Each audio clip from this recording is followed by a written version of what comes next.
Well, here we are again. The last chance garage.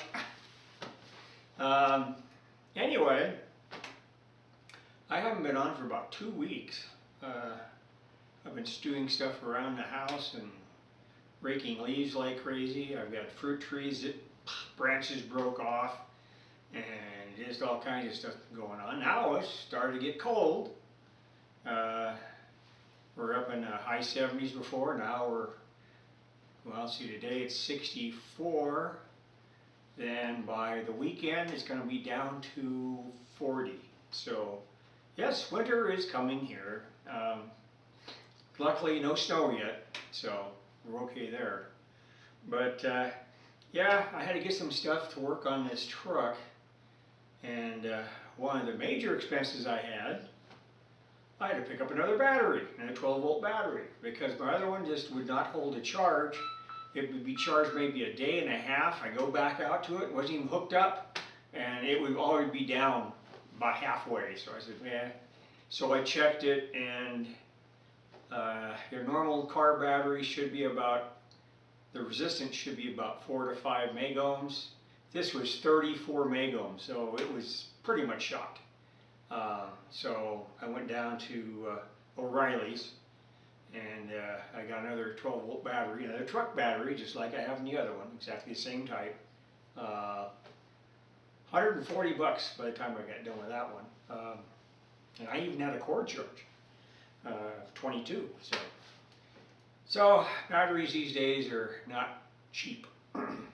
Although that was like 25 bucks cheaper than the other one. The other one cost me 165 at the time. I don't know why. But anyway, so I got a new battery in it. And last time I was working on the instrument panel, and that was down, but it wasn't down all the way. Well, found out the best way for you to go ahead and make sure that instrument panel gets dropped down all the way, so you can take a look at all the wiring at one time, make sure all the gauges are tightened down, all plugged in right, and everything else. You have to go ahead and disconnect at the very top. You have the speedometer cable. Just unscrew that, and bloop, thing just dropped down. This one here, we're still greased, no problem. Even 71-year-old truck and his speedometer cable were still greased.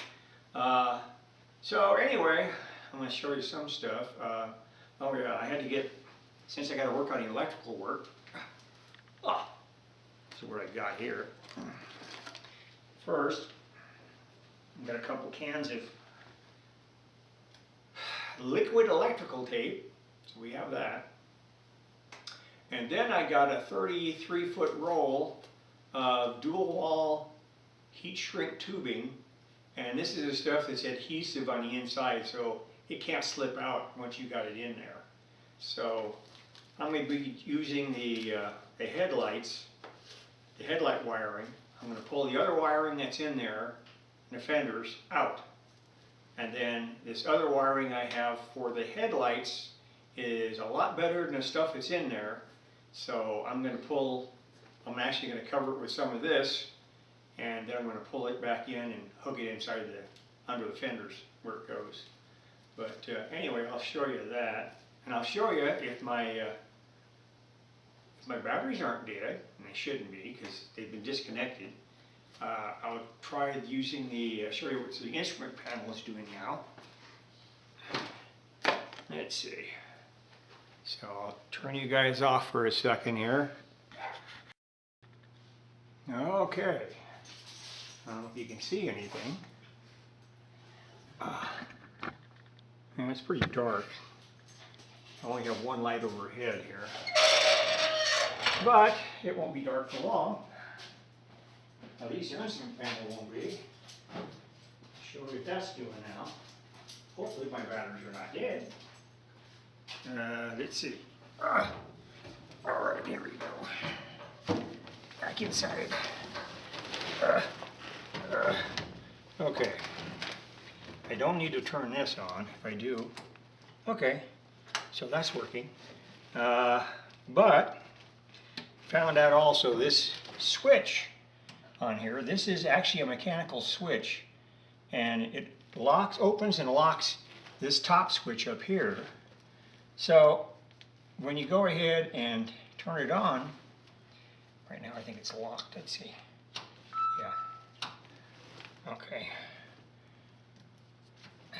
And this, if you notice there's a slight glow there. It gets brighter and brighter as you go. You notice it's like, I don't know if you can see it or not. If we turn off the lights, you might be able to see it better. Hold on. And the horn works. That's the other thing, without sticking. But it's a pretty loud horn too. Alright. There. Really dark now. Now all you see is a red glow. Okay, so let's see.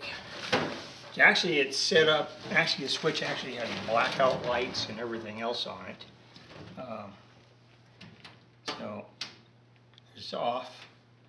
That's the lower setting, and then there's off. Let's see, right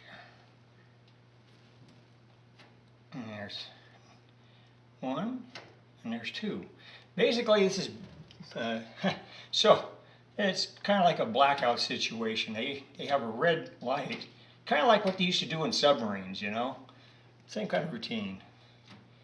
But so actually, there's a total of, let's see, there's one, there's two, there's an off, there's three, and there's 4 positions that's going to be on, because you also have the headlights. Well, the headlights I don't have connected. Like I said, they're disconnected right now. So anyway, hopefully you can see that better.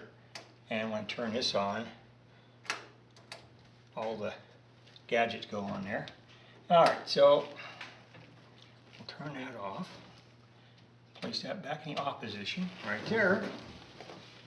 And we'll turn the lights back on and show you why I have to go ahead and do something with the wiring.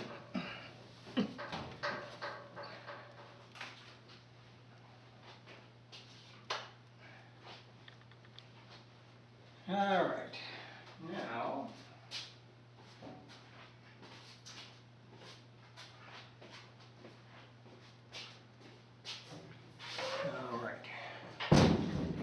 these are, of course, the headlights.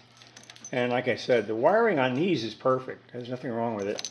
It's just been taped up. They've been taped together. So they're both like that. And then there's the brackets they have to go through. That's the center hole it has to go through. Okay, we got that. So I'm going to cover that with the shrink wrap. And then we're going to go over to the truck and turn my other light on. I'll show you what we got here.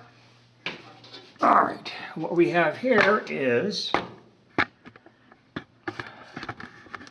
the wiring down there, and this is the one coming through from the bottom. I'm going to be yanking that out, but the headlight buckets are going to hook to these connectors. There's 2 wires there, and then there's the ground at the back here.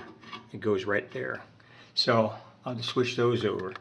And that eliminates some of the wiring. But even this stuff here, it's all frayed. So I'm going to coat that. I think probably the best thing to do. In fact, I'm going to coat both ends just to make sure with that insulating adhesive. Okay, we're going to do that side there. It's just near the generator. And then we're going to come over here and we'll be doing the other side right there. I just got to take that clip off so I can pull it through. But that's the other wiring. And this stuff here on this side is actually in better shape. Don't see any frayed wires there. I'm going to have to undo the clamp holding the wire on so I can pull the one through the fender.